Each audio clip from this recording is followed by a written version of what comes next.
आप देख रहे हैं नेट्रिक न्यूज, साहस सच कहने का। नमस्कार, नेट्रिक न्यूज में आप सभी का स्वागत है। मैं हूं आपके साथ सपना दुबे।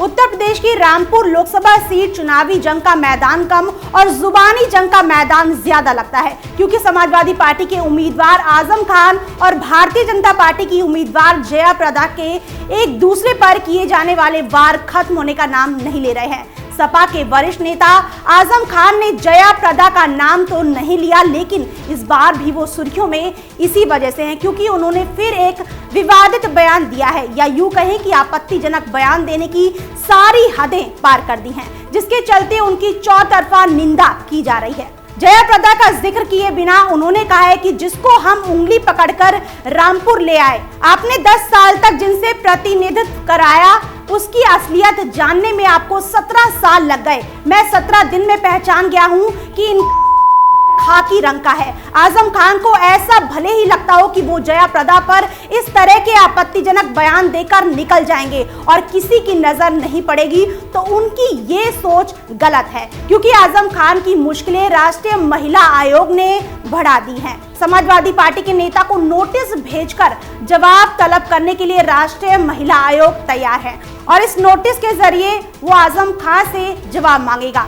इसके अलावा आजम खान के इस बयान के लिए जिला मजिस्ट्रेट की तहरीर पर केस दर्ज कर लिया गया है। रविवार को आजम खान रामपुर में एक चुनावी जनसभा को संबोधित कर रहे थे कि इसी दौरान उन्होंने कहा है कि मैं जनसभा में मौजूद सभी लोगों से सवाल करता हूं कि क्या राजनीति इतनी गिर जाएगी कि 10 बरस जिसने रामपुर वालों का खून पिया, जिसे उंगली पकड़कर हम रामपुर में ले आए, जिसका हमने पूरा ख्याल रखा, उसने हमारे ऊपर क्या क्या आरोप नहीं लगाए। गौर करने वाली बात यह है कि आजम खान ने इस तरह की शर्मिंदगी भरा बयान पूर्व मुख्यमंत्री और सपा सुप्रीमो अखिलेश यादव की मौजूदगी में ही दिया है। तो दूसरी तरफ विवादित बयान देने पर खुद को हर ओर से घिरता देख खान ने जया प्रदा पर दिए अपने विवादित बयान पर सफाई दी है, या यूं कहें कि चोरी ऊपर से सीना जोरी की है। आजम खान ने अपनी प्रतिक्रिया में कहा है कि मैं 9 बार रामपुर से विधायक और मंत्री रहा हूं, मुझे पता है कि क्या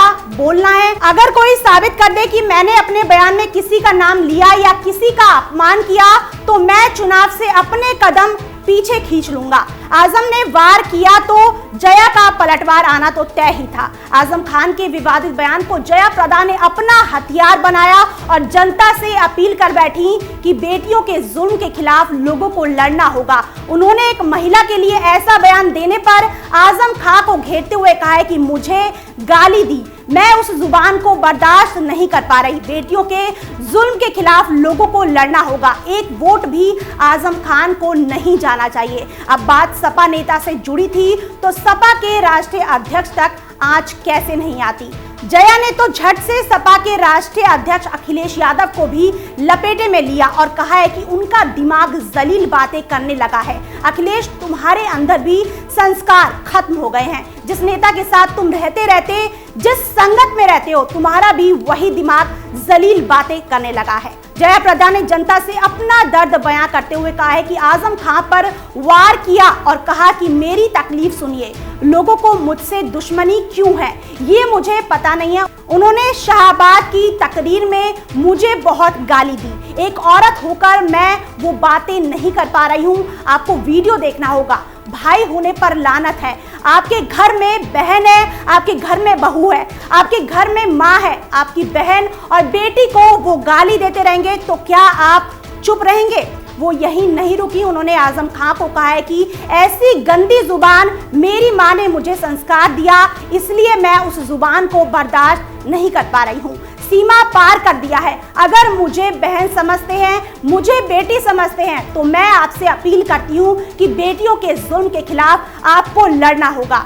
इसके अलावा केंद्रीय मंत्री सुषमा स्वराज ने आजम खान के इस आपत्तिजनक बयान के बाद भी सपा संरक्षक मुलायम सिंह के मौन साध लेने पर उन्हें भीष्म पितामह के रूप में संबोधित किया है। सोमवार की सुबह सुषमा स्वराज ने अपने ट्विटर अकाउंट से ट्वीट कर लिखा है कि मुलायम भाई, आप समाजवादी पार्टी के पितामह हैं। आपके सामने रामपुर में द्रौपदी का चीर हरण हो रहा है। आप भीष्म की तरह मौन साधने की गलती मत करिए। देखने वाली बात यह होगी कि रामपुर सीट से दो अलग अलग पार्टी के उम्मीदवारों की चुनावी तकरार और वार पलटवार तक तो ठीक था, लेकिन ऐसा लगता है कि चंद वोट के लिए आजम खां एक महिला की बेइज्जती करने से भी बाज नहीं आ सकते हैं। भले ही उन्होंने जयाप्रदा का नाम ना लिया हो, लेकिन नाम ना लेने की शर्त पर क्या वो इस तरह की बयानबाजी करने का हक पा लेते हैं? इस बड़े सवाल का जवाब ही एक बड़े बहस का विषय है। फिलहाल के लिए इतना ही। बाकी देश और दुनिया की बड़ी खबरों के लिए